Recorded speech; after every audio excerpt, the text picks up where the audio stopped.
gente! Que alegria a gente estar aqui com mais um Pode Adotar, que a Angaad, com toda a equipe, com toda a diretoria, todos os integrantes aqui pensam com todo carinho nos temas que a gente vai trazer, temas sempre muito pertinentes.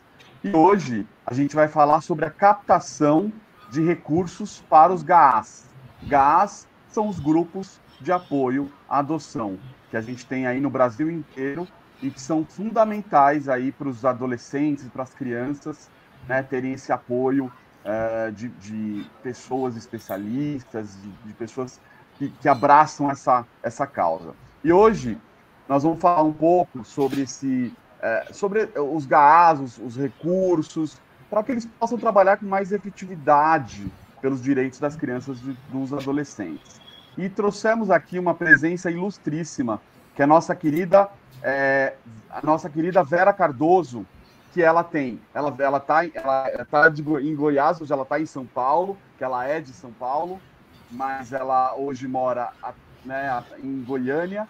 Ela é formada em terapia ocupacional, ela tem especializações em saúde pública e mental, administração de sistemas de saúde e psicodrama pedagógico, tem experiência de trabalho governamental nas áreas da saúde mental e de gestão pública e planejamento.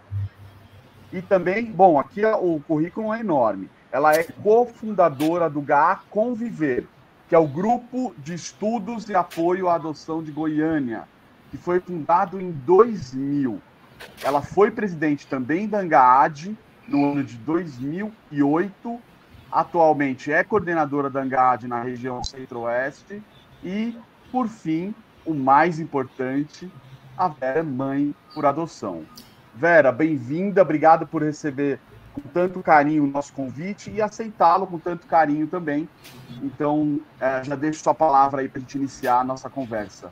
E agradecer também a presença aqui do nosso super parceiro de todas as conversas e bate-papos, o nosso amigo Gilson, que também está aqui. Boa. Bom, pessoal, sejam todos bem-vindos. Agradeço muito o convite, estou muito feliz de estar aqui com vocês, Wilson, Danilo, né? E é uma área que eu gosto muito de falar, então eu aprendi muito na minha trajetória profissional sobre gestão, planejamento, políticas públicas, né? Então é uma área que me encanta. Obrigado pelo convite.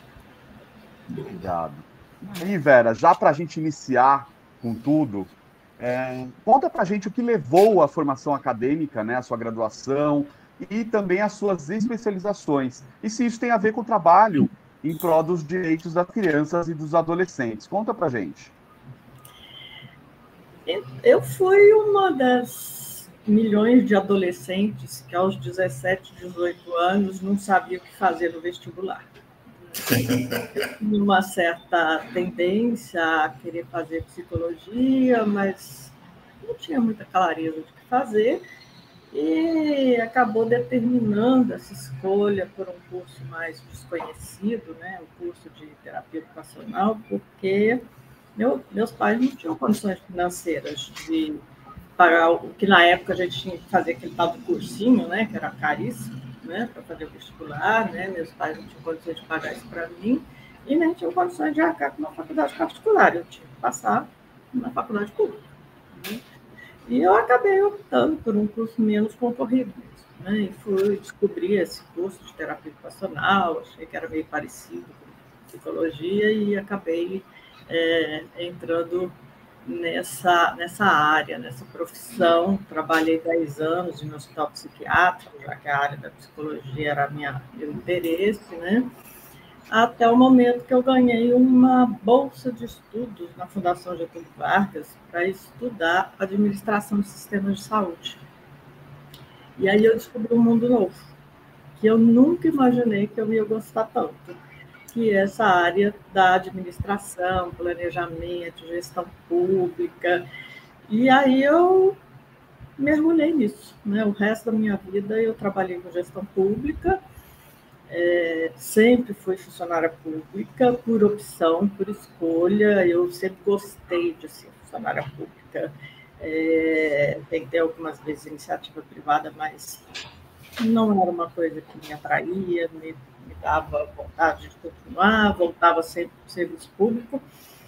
E então fui funcionária pública a vida inteira, né, até aposentar, e a maior parte do tempo trabalhando nessa área de gestão, né? Então aprendi muito sobre políticas públicas, sobre gestão, né? E a adoção entrou na minha vida como entrou na vida das várias famílias por adoção, né? Por escolha. Né? E aproveitando aí esse gancho, Vera, como que surgiu o GA Conviver e como que você chegou até a Angaad? Então, 24 anos, né? Tinha... O GA completa esse ano 24 anos, certo? Isso, Foi 2000 e muito bom. Eu já tinha adotado, né, minha filha hoje tem 30 anos, e uma mãe adotiva que eu conheci em Goiânia e que tinha morado em São Paulo, conheci o Acalanto, tinha participado do grupo de apoio à adoção em São Paulo, junto com o Acalanto, ela resolveu chamar algumas famílias por adoção, fazer uma reunião na casa dela para conversar sobre isso. E ela conhecia o Paulo Sérgio, e falou o Paulo Sérgio e a Sueli. Passaram um fim de semana na casa dela e fazer essa conversa com a gente. E aí nasceu, né? O grupo de apoio à adoção, foi até um parto gemelar. O pessoal de Brasília veio para essa reunião também, né? Então nasceu o aconchego e nasceu... Começou em grande estilo, né, Vera? Começou em grande estilo. Começou em grande estilo, né? Nasceram, o aconchego até se mobilizou mais rápido que nós, né? Nasceu um pouco antes. E em 2000 a gente começou a fazer essas reuniões de famílias por adoção. Né? E aí eu fui também me interessando também por essa questão o que acontecia na gestão pública em relação à criança e adolescente. Eu nunca tinha trabalhado com criança e adolescente na gestão pública. Foi a partir do grupo de apoio à adoção que eu comecei a querer me interessar. O que é isso? Né? E aí eu descobri os conselhos da criança. Falei, eu vou participar de um conselho para entender o que é isso. Como é que funciona essa história da gestão na área da curiosidade sempre te motivando, né, Vera? A curiosidade sempre te motivando, né? Isso, né? E aí eu entrei, né? E acabei que eu fiquei assim acho que uns 5, 6 mandatos no Conselho da Criança, assim, porque eu fui me envolvendo e descobrindo, né, esse mundo, né? E eu lembro que quando a gente fez a primeira reunião aberta do grupo de apoio à adoção, né, que foi muita gente e tal, veio um número grande de pessoas trazendo demandas que a gente não imaginava. A gente achava que a gente ia fazer um grupo de apoio para pais e mães e ia conversar com os adultos sobre o processo de adoção que a gente vivenciava e, de repente, começou a surgir um monte de demandas que não era isso. Então, a gente tinha que correr atrás, a gente tinha que estudar, a gente tinha que aprender. Que é isso? Por que essas pessoas estão pedindo para a gente, que queria reunir pais e mães adotivos, para conversar sobre abrigo, sobre violência contra a criança, sobre isso, sobre aquilo? O que é isso, né? Assim, então, foi um outro mundo, né, que descortinou para todos nós que estávamos fundando o grupo de apoio à adoção. Foi por aí. Muito bom. E para entrar um pouco no tema de hoje, né, já começando, como que funciona, né? Como que é a captação de recursos do terceiro setor? Né? O que é esse terceiro setor, Vera? Então, eu comecei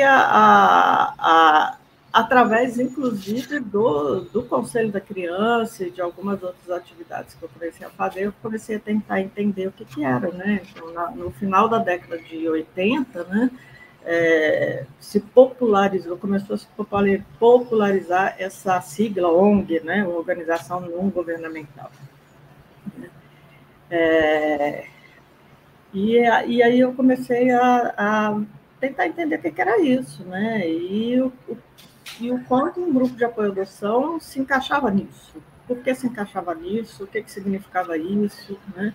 E aí fui aprendendo, então, né, que a gente tem 3 setores, né, na estrutura socioeconômica, né, e política da sociedade brasileira. A gente tem o primeiro setor, que era onde eu trabalhava, que é o setor governamental, né, com as suas 3 instâncias, né, federal, estadual, municipal, e as 3 áreas, né, legislativo, executivo e judiciário. Tudo isso é o primeiro setor.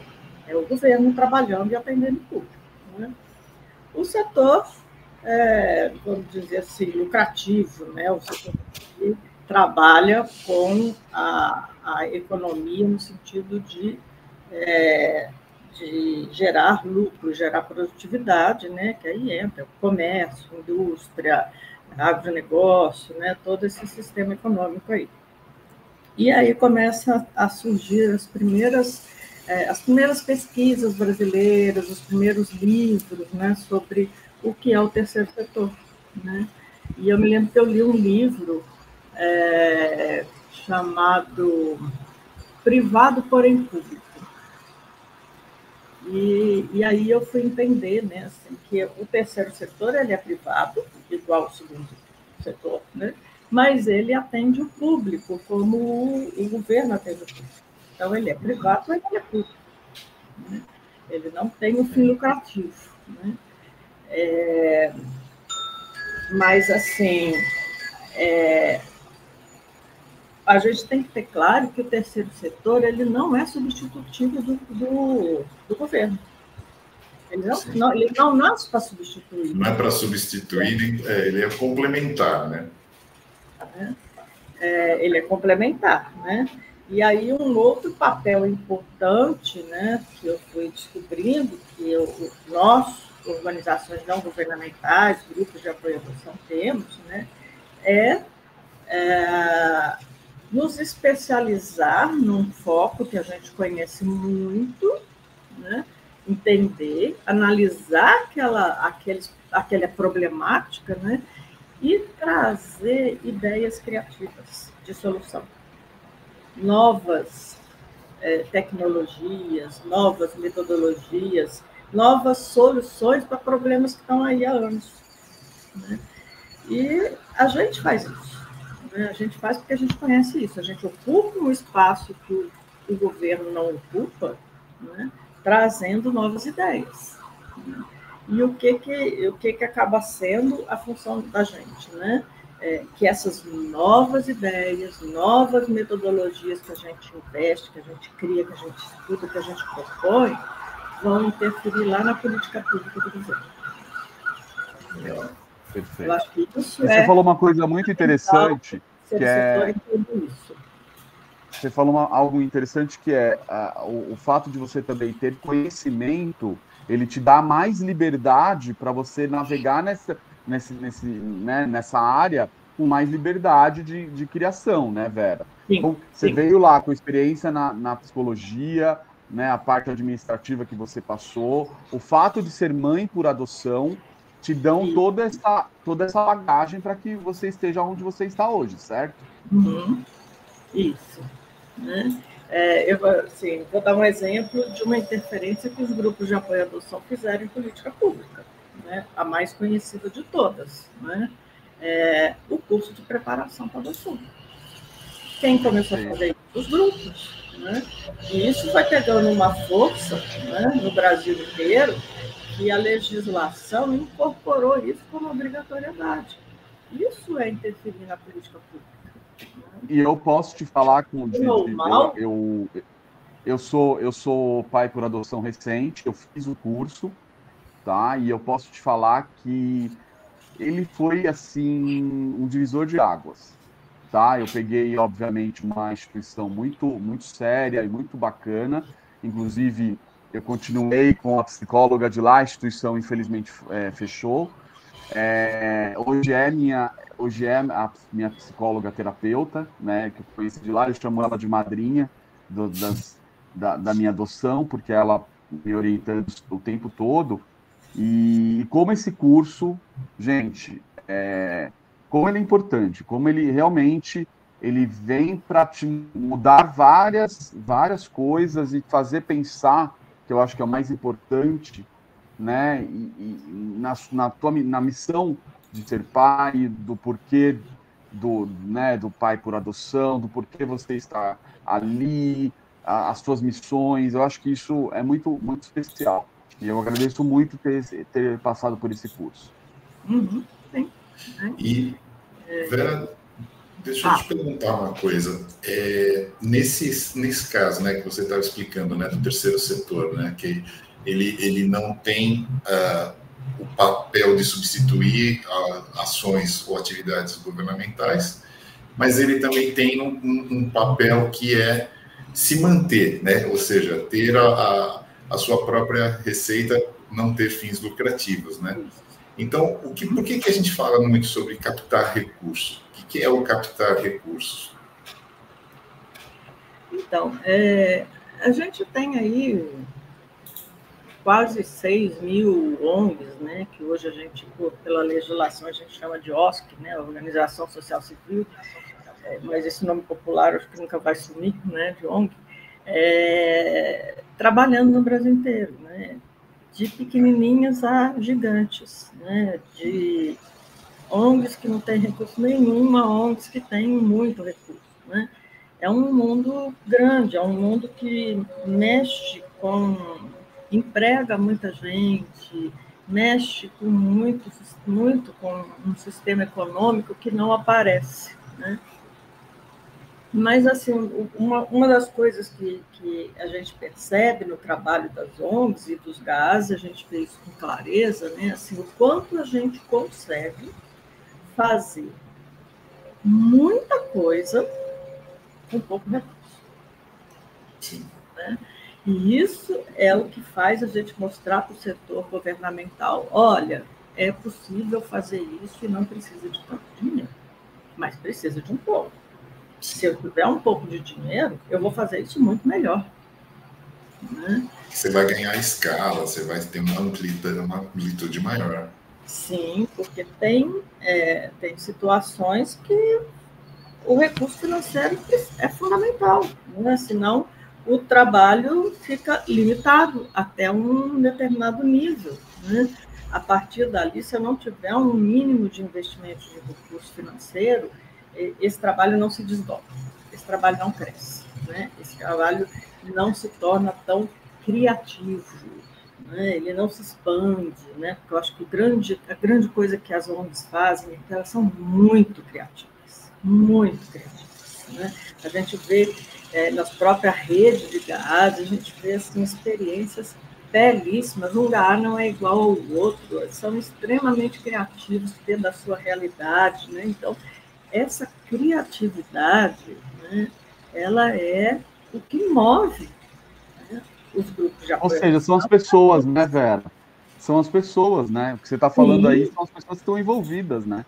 É o envolvimento da gente, né? E aí a gente precisa falar de uma coisa que é importantíssima quando a gente fala de captação de recursos, que é diferenciar causa de objetivo. Eu parar para pensar qual é a minha causa.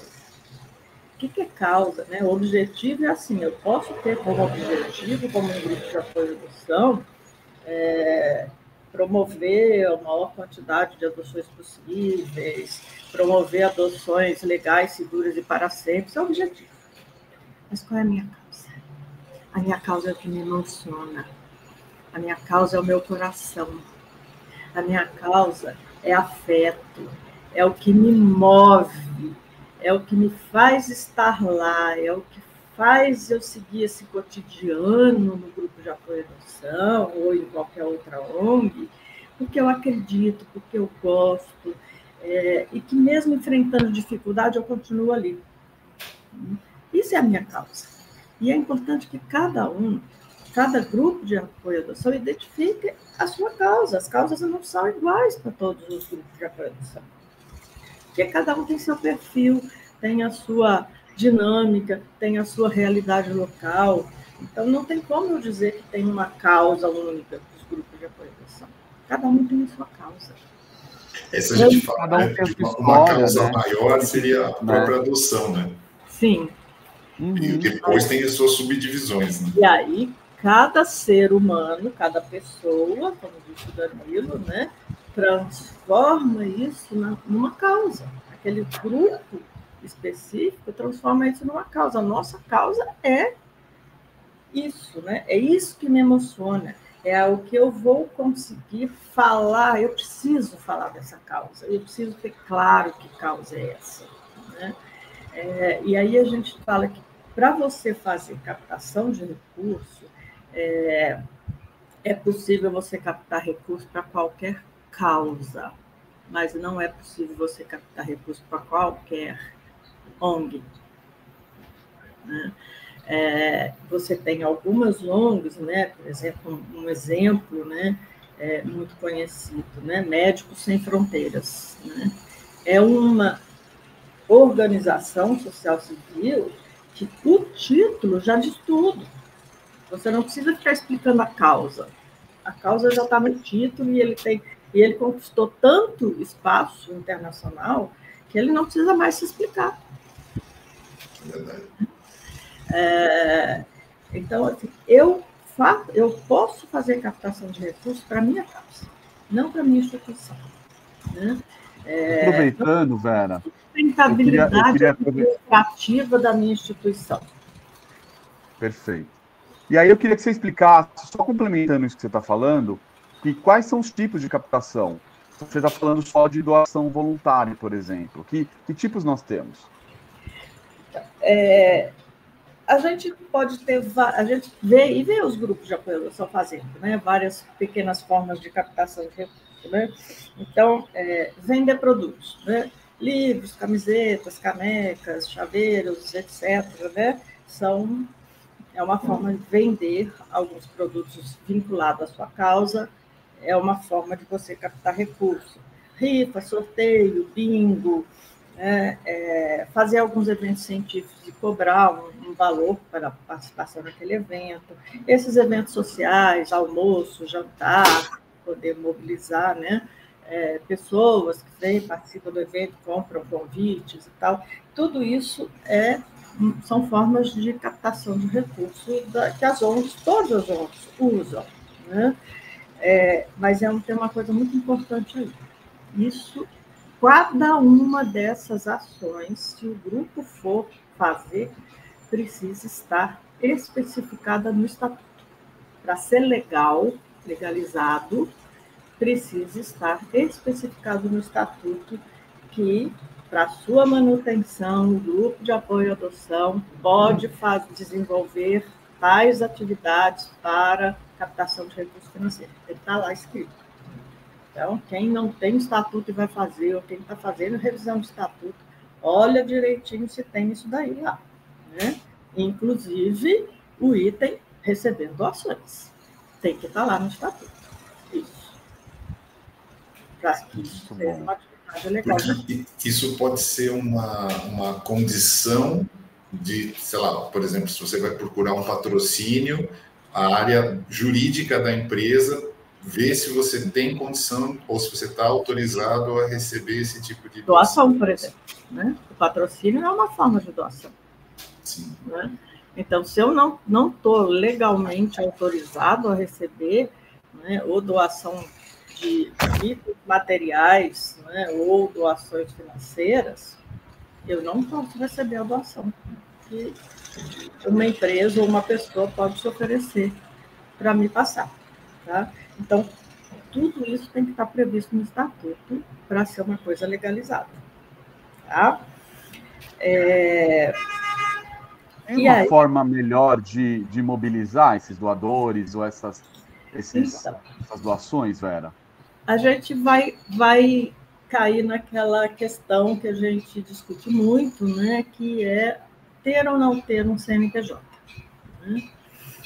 Eu vou falar um pouquinho de um aspecto que eu acho que todos os grupos de apoio à doação, tendo ou não tendo CNPJ, podem trabalhar como forma de captar recurso, né?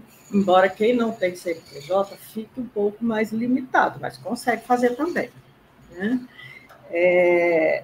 Que são as campanhas de doação, né? A doação de pessoa física.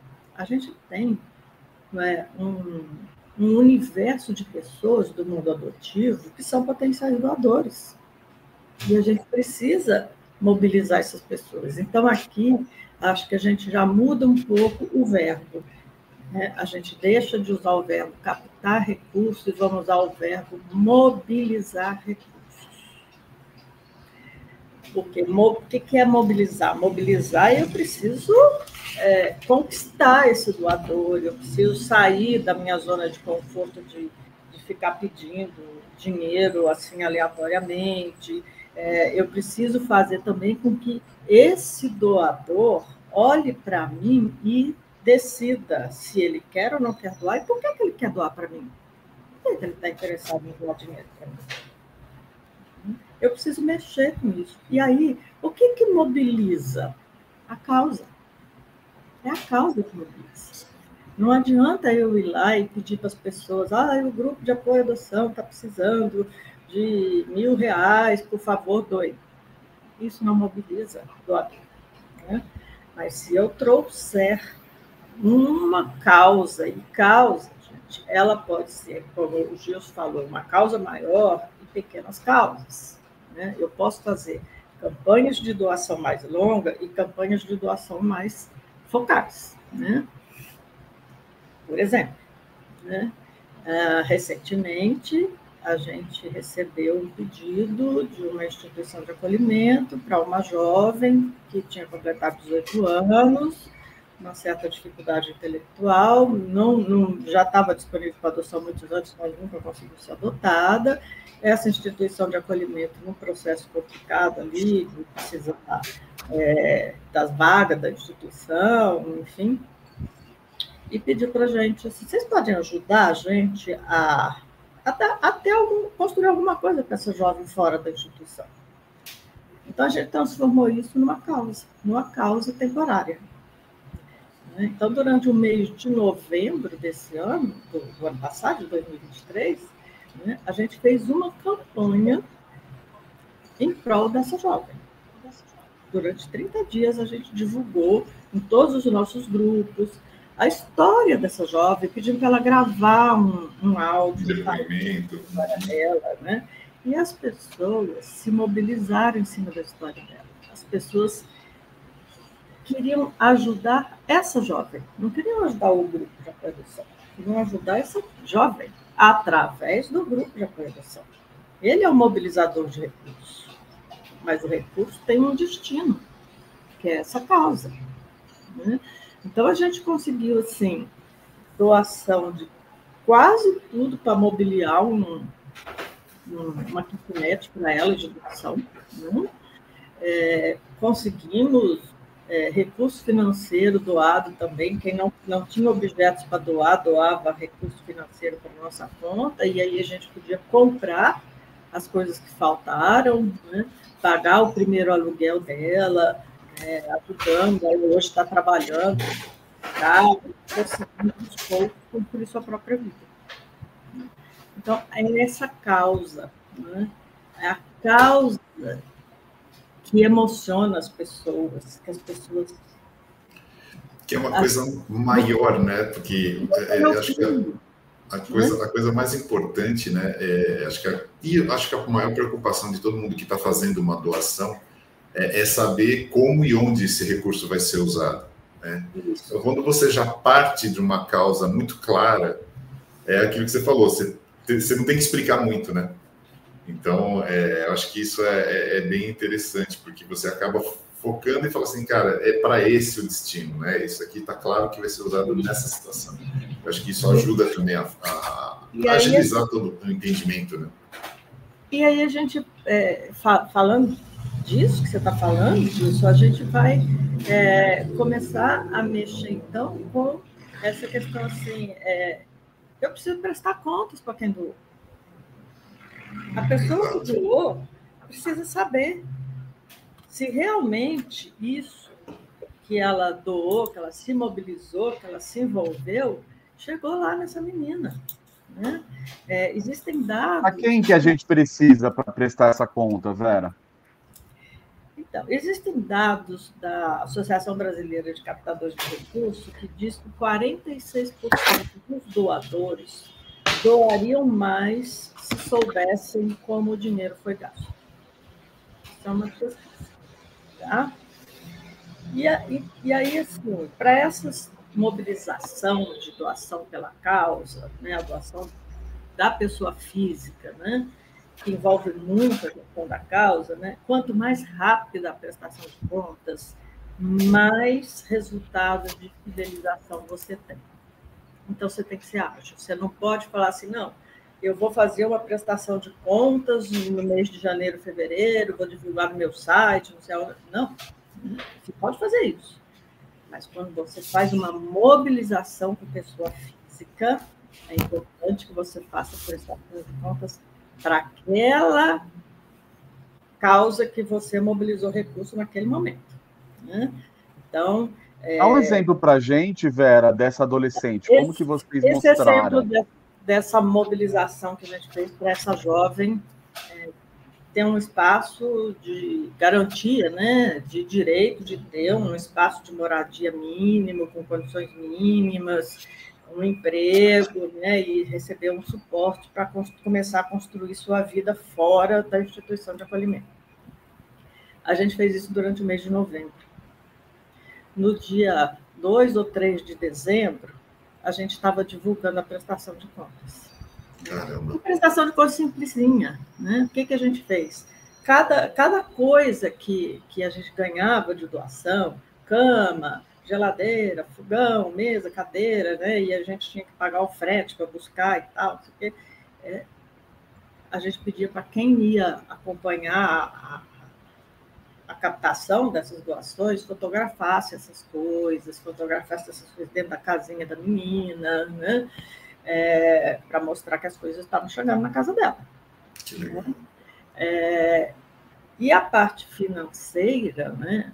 A gente fez uma prestação no WhatsApp mesmo, simplesinha mesmo, assim, olha, além, né, de divulgar as fotos de tudo que a gente ganhou para a menina, a gente colocou lá, olha, nós recebemos R$3.000 em doação e gastamos assim. Aí tinha lá, tanto de frete para buscar lá, doações, tanto para pagar o primeiro aluguel, a primeira conta de água, a primeira conta de luz, para comprar um colchão que a gente não ganhou, para comprar mais alguma coisa e tal.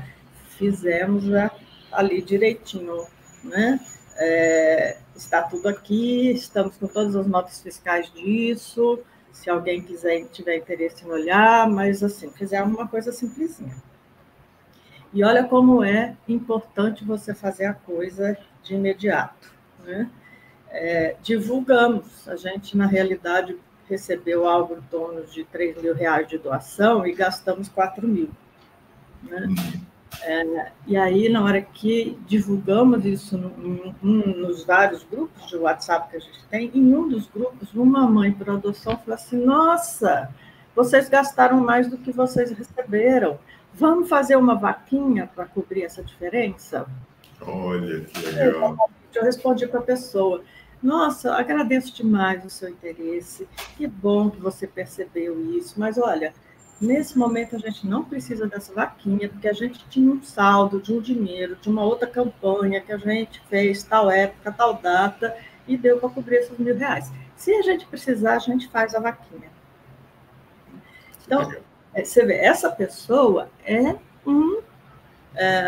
um doador que, se você responde de imediato, ela vai fidelizar. Toda vez que eu pedir dinheiro, essa pessoa vai doar. E mostra uma seriedade do grupo, né? Porque eu acho que esse, gente que está prestando atenção, sim. Você diria que conquistar e fidelizar doadores está muito relacionado a essa transparência, né, Vera? Sim. Né? Aí eu saber no que o dinheiro que eu doei foi gasto. Né? Então, o que eu sempre falo, assim, fez um pedido de doação, né? Ele tem que ter começo, meio e fim. Você não pode ficar pedindo, né? Ficar pedindo doação aleatória. É unilateral, né? Só pede, e não explica por quê e nem para onde foi. E você cansa o doador quando você fica pedindo dinheiro picado, né? A gente precisa de tanto, a gente precisa de tanto, a gente precisa de tanto. Né? Então, é importante que você tenha pequenas campanhas, né? Focais mesmo, né? Que, olha, eu preciso de recurso financeiro para isso, neste momento. Né? E terminou aquilo, foi por 15 dias, foi por 30 dias, terminou aquela campanha, presta conta do quanto você recebeu e no que gastou. Sobrou dinheiro? Informa. Olha, ficou em saldo de tanto na nossa conta, que assim que a gente utilizar, nós vamos informar no que a gente usou. Né? E uma coisa importante é você agradecer a pessoa nominalmente. Né? A pessoa gosta de ser reconhecida. Ela precisa ser reconhecida como um doador, como um parceiro seu. Né? Então, tem gente que, quando a gente faz essas campanhas, né, colocam lá no grupo de WhatsApp o comprovante da doação que fez. Eu agradeço nominalmente para essa pessoa. Fulano de tal, muitíssimo obrigado pela sua doação, vai ser muito importante e tal. Muita gente não quer colocar no grupo, manda no individual, não quer aparecer. Agradeço. Cada um individualmente, conversando, chamando pelo nome. Olha, fulano de tal, a sua doação vai ser importante, porque a gente pretende fazer isso, aquilo, muitíssimo obrigado. E uma coisa interessante, assim, que a gente fideliza muito pequenos doadores. É verdade. É fácil fidelizar pequenos doadores, né? Então, de repente, você tem, assim, vários pequenos doadores que doam 20, 30 reais, e que toda vez que você pede, eles vão doar 20, 30 reais. Você fideliza eles, né? Tem uma coisa, Vera, que eu acho que também passa pelo planejamento, né? Quando você tem um planejamento de ações ou eventos, para a gente até acontece isso muitas vezes lá no nosso grupo, lá no Galo, na Praia Grande, que é o seguinte, as pessoas já sabem que a gente faz aquele evento todo ano. E aí eles começam a perguntar, e aí, quando vai rolar a pizza? Ou quando vai rolar a caminhada? Quando vai rolar? Porque eles já sabem que é um momento que a gente vai sair pedindo, né? E quando ele tem essa recorrência, exatamente, aí eles falam assim, pô, esse ano não vai ter sorteio da bicicleta? Tem umas coisas engraçadas que ele isso. Assim, você marca, né? Você vai marcando aquilo. A gente está fazendo aqui em Goiânia uma campanha anual, né? A gente fez em 2022 e em 2023 e vamos repetir. A gente criou uma campanha que chama Adote o Conviver. 30 dias pelo conviver, que começa sempre no dia 25 de abril e termina no dia 25 de maio, no Dia Nacional da Adoção. Então, é importante que essas campanhas mais amplas, elas estejam vinculadas a uma data. Né? Então, a gente lança essa campanha e a gente começa a falar do Dia Nacional da Adoção, da mobilização dos grupos, de tudo que está acontecendo no Brasil pelo Dia Nacional da Adoção, e vai divulgando, olha, participa da nossa campanha, adote o conviver, faça a doação no valor que você quiser, né? Então, é uma campanha que a gente pretende que ela seja uma marca vinculada ao Dia Nacional da Adoção todos os anos. Muito bom. De 2022 para 2023, a gente teve 20% de aumento no valor de doação. Né?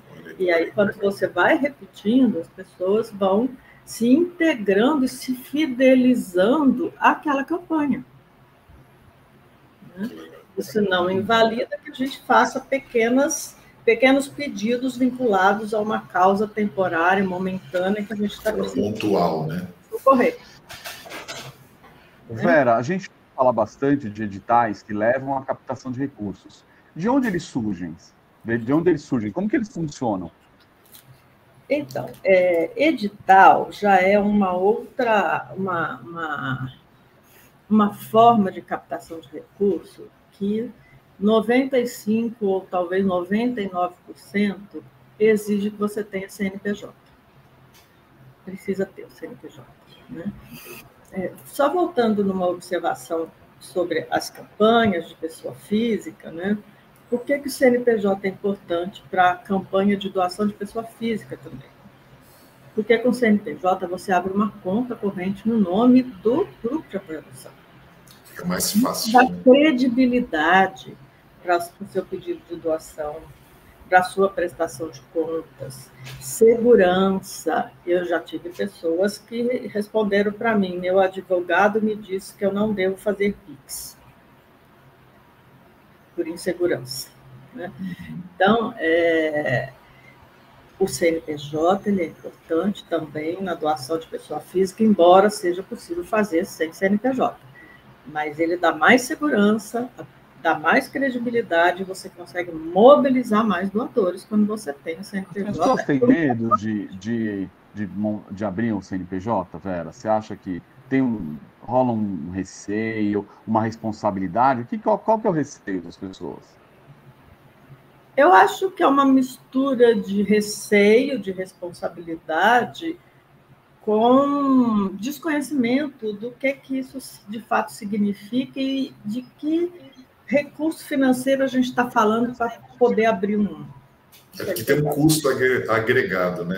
Você abrir um CNPJ, você tem uma sequência de custos. Não tem despesa, não tem como, né? Então, às vezes eu falo para os grupos que não têm CNPJ, olha, faz uma primeira campanha, então, tentando mobilizar para essa causa, né?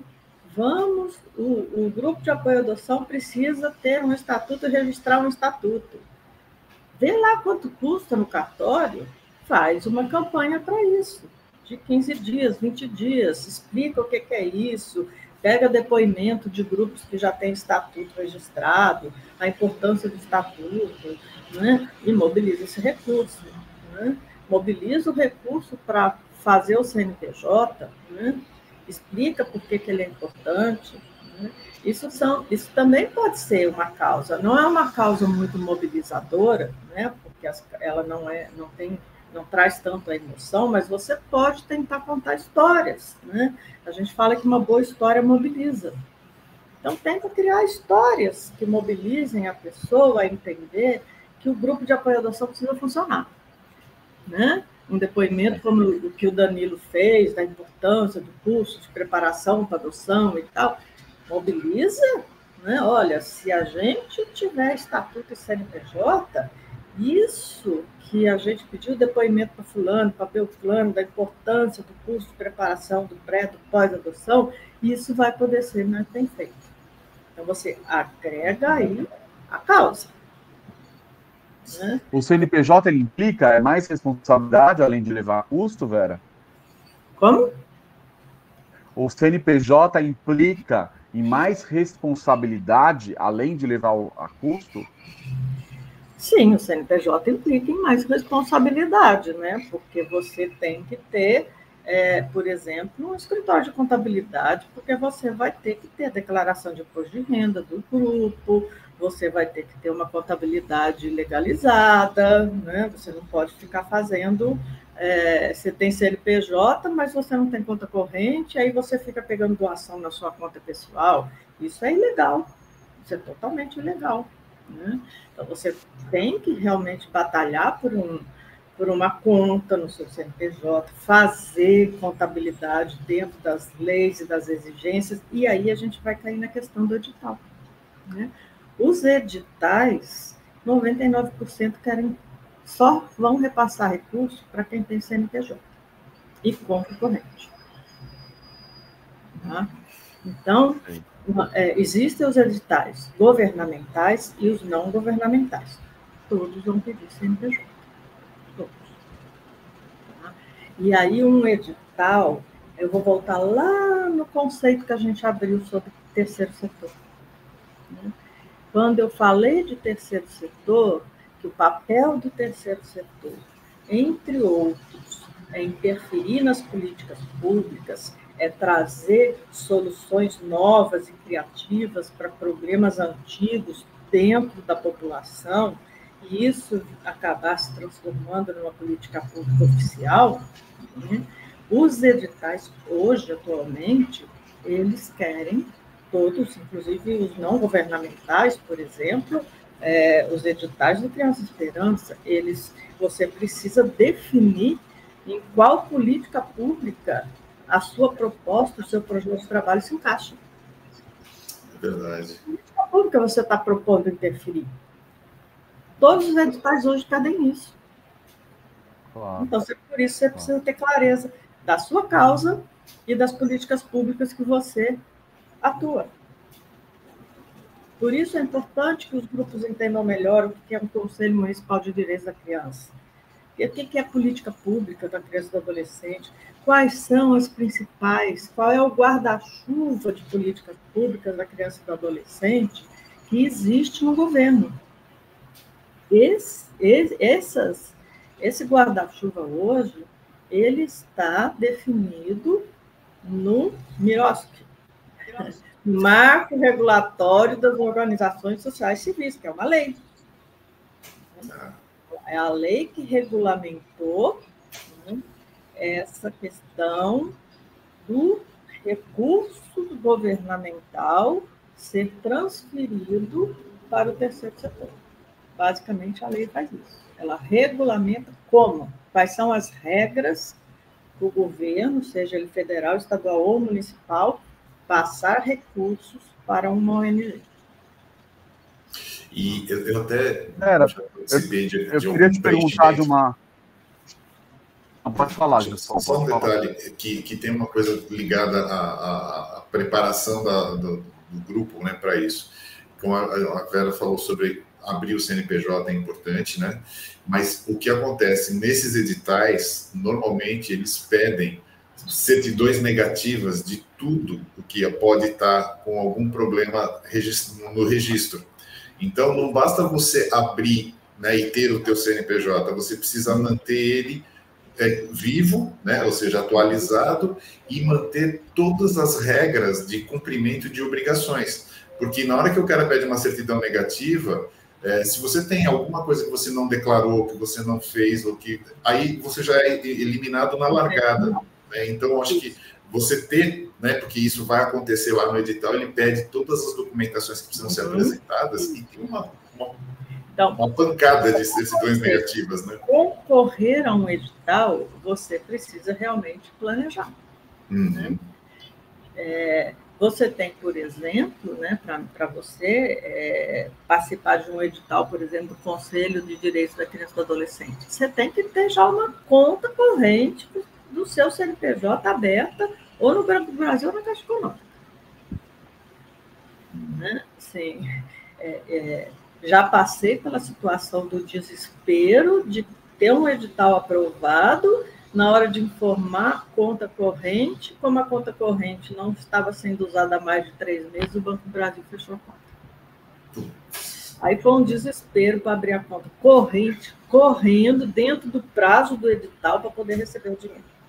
Aí a gerente do banco falou assim, olha, quando vocês gastarem todo esse dinheiro, deixa R$10 na conta, porque aí a conta não fecha. Né? Então, o que a gente faz hoje? Nossa conta para receber dinheiro do conselho está lá no Banco do Brasil, a gente não mexe com ela, mas ela tem R$50 lá. Aí ela não fecha.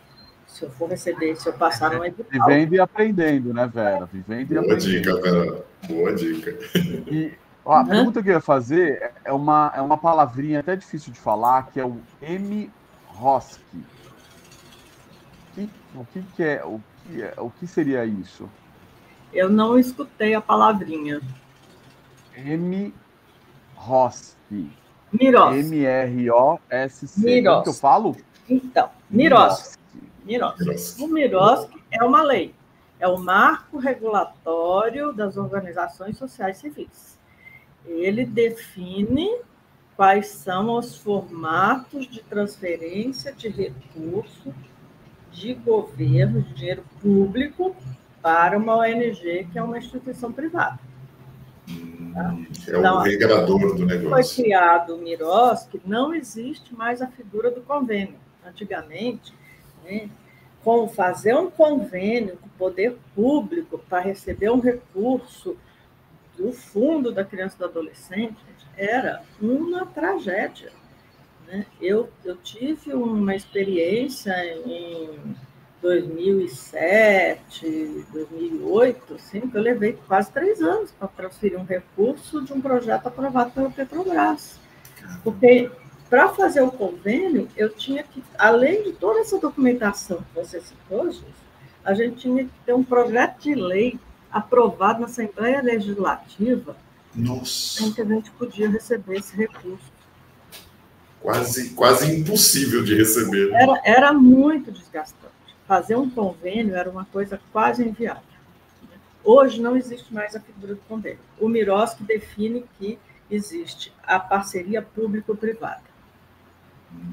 Então, a transferência de recurso, ela não exige mais a figura do convênio, exige um termo de parceria, que é um contrato de trabalho, baseado no seu plano de trabalho que foi aprovado do seu projeto. Então, para você chegar nisso, aí entra a questão de que você precisa de um plano de trabalho. Boa. Um plano Explica para nós o que é isso. Se alguém tiver paciência de ler o que é o Miroski, vai ver lá que tem um plano de trabalho no Miroski, que é a base de todos os editais, inclusive dos editais privados atualmente, ele é usado como base, que é lá aquele roteiro, né? Assim, que você tem que ter título do projeto, objetivo, meta, objetivo específico, metodologia. Abrangência, né? O público que vai ser atendido. Indicadores, como você vai medir resultados.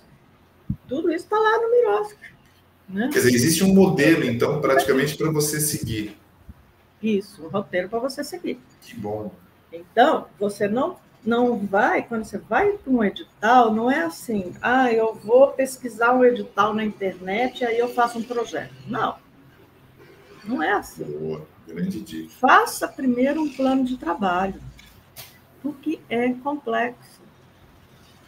Porque não é só aprovar o projeto. Você pode ter uma pessoa maravilhosa, que sabe escrever projetos maravilhosos e que vai aprovar seu projeto. E depois que o dinheiro está na sua conta, quem vai executar? Quem vai fazer a prestação de contas? Precisa de mais gente. Uma pessoa sozinha não dá conta. Então, você precisa ter um grupo mínimo aí de 3 pessoas, 4 pessoas do seu grupo de apoio à adoção, que vai discutir um plano de trabalho. Com o que eu vou trabalhar? É com pré-adoção, é com pós-adoção, é com preparação da criança e do adolescente para ser adotado, é com busca ativa. Qual é o plano de trabalho importante para mim desenvolver? E eu vou encaixar isso nesse roteiro que está lá no Miroski. Mas eu também tenho que discutir com a minha equipe quem vai ser, porque você tem que formar isso no edital. Quem vai ser o responsável técnico por isso? Você me deu uma ideia agora, falando sobre isso, que muitas vezes, até para aprender e ensaiar, eu acho que todo grupo deveria ter o seu plano de trabalho pronto. Porque, assim, eu não tenho o objetivo de participar de uma licitação pública, não. Mas eu vou entender que tipo de exigência vai acontecer se eu chegar nesse ponto, né? Acho que é legal, até para a gente aprender a profissionalizar os próprios grupos, né? Eles entenderem quais são os papéis que eles podem exercer. Sim, disso. Eu aprendi ao longo da minha carreira na gestão pública, né, que fazer um plano de trabalho não é uma mera burocracia sem sentido, boba. Na realidade, quando você senta com a sua diretoria, e aí a gente tem aquelas queixas, minha diretoria tem 8 pessoas, mas só 3 participam, não importa. Fazer um plano de trabalho com 3, com 4, com 5 pessoas te dá a oportunidade de você criar uma linguagem integrada entre as pessoas da diretoria. Né? De por que cada membro da sua diretoria acha que é prioridade, que é importante, que precisa ser feito. Então, elaborar um plano de trabalho te dá essa grande oportunidade de fazer integração de pessoas da diretoria, às vezes até de pessoas que não são da diretoria, que se interessam pela temática, acabam entrando nessa discussão. E aí você tem uma diretoria mais integrada com aquilo. Surgiu um edital, diretoria, a gente tem esse plano de trabalho que a gente discutiu, vamos participar? Verdade. Porque eu já participei da correria, né? Que aí é a corrida contra o relógio. Funciona. Você precisa, porque cada edital tem lá, apesar de ter um roteirão básico lá no Mirovski, cada edital, cada instituição tem alguns detalhes que você vai ter que rever, reescrever, reorganizar. Mas o esqueleto está lá, né?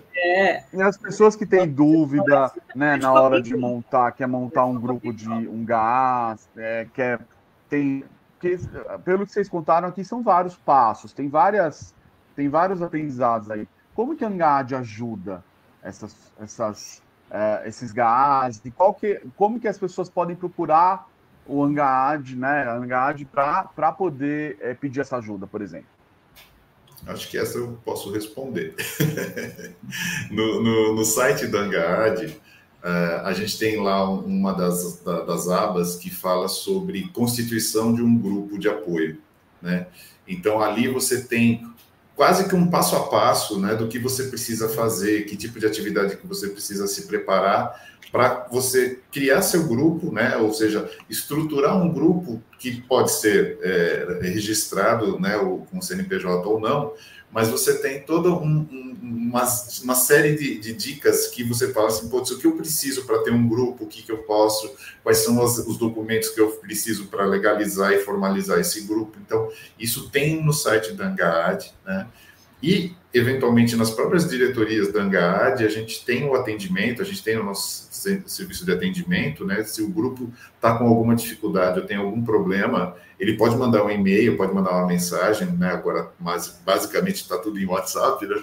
Então, tem lá o telefone do próprio grupo do nosso atendimento, e isso facilita bastante, né? Então, é um serviço que está lá, está pronto, né? E os grupos podem consumir, está disponível para qualquer um que quiser fazer isso.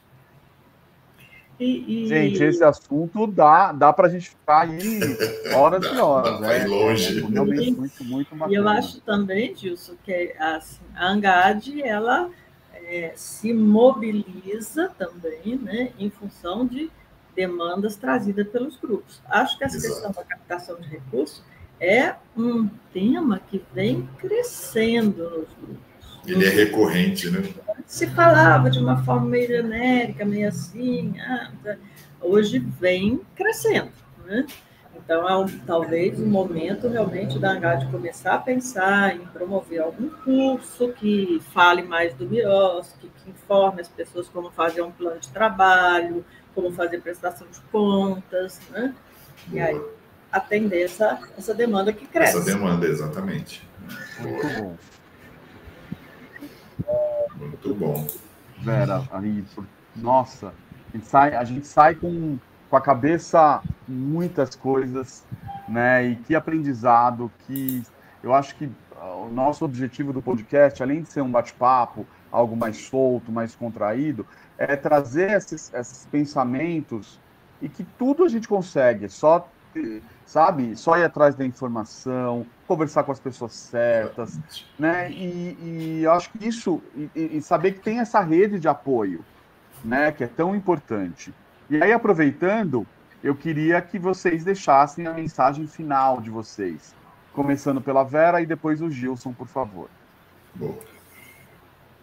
Eu gosto de encerrar falando da causa, né? Qual é a causa que te mobiliza? Qual é a causa que mobiliza seu grupo? Né? Faz um exercício. Né? Imagine que um amigo chega para você e fala assim, olha, meu cunhado é empresário, ele está disposto a fazer uma doação, eu consigo agendar para você, que é presidente do grupo de apoio à adoção, ir lá conversar 5 minutos com ele, para ver se ele vai doar para vocês. O que você falaria em 5 minutos? Você consegue ter claro na sua cabeça que às vezes você não tem 5, tem 3 minutos para falar com um empresário que pode te doar um valor grande.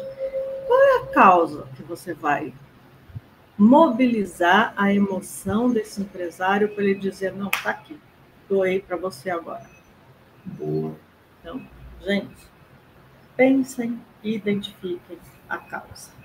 A causa é que mobiliza recursos humanos e recursos financeiros. Muito bom. Muito bom. Gilson. Então, queria agradecer a Vera mais uma vez, né? Nossa grande parceira de longas reuniões, né, Vera? A gente já fez muita coisa junto também.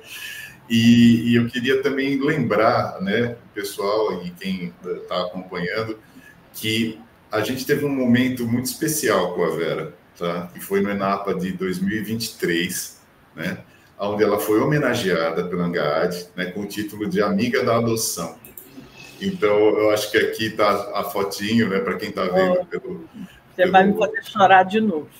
Mas assim, você está no coração da ANGAAD, de todos nós, há muito tempo, velho. Então, eu queria agradecer mais uma vez a sua participação. Um beijo no coração, Vera. Obrigada. Que lindo. Bom, gente, muito obrigado. Muito obrigado a Vera, obrigado Gilson, meu grande parceiro aqui. E lembrar vocês, pessoal, que vocês também conseguem ver os episódios anteriores que a gente gravou nas plataformas, tanto de podcast, também no YouTube, tá? E a cada 15 dias a gente está correndo aqui para fazer um conteúdo novo, trazer muita informação, novos entrevistados. E quem quiser sugerir temas também, estamos à disposição, escreva para a gente. O que a gente mais gosta é quando um episódio é super comentado, as pessoas têm dúvida e a gente corre para responder. Muito obrigado, gente. Até a próxima. Tchau. Valeu, pessoal. Tchau. Até a próxima. Tchau, tchau. Tchau.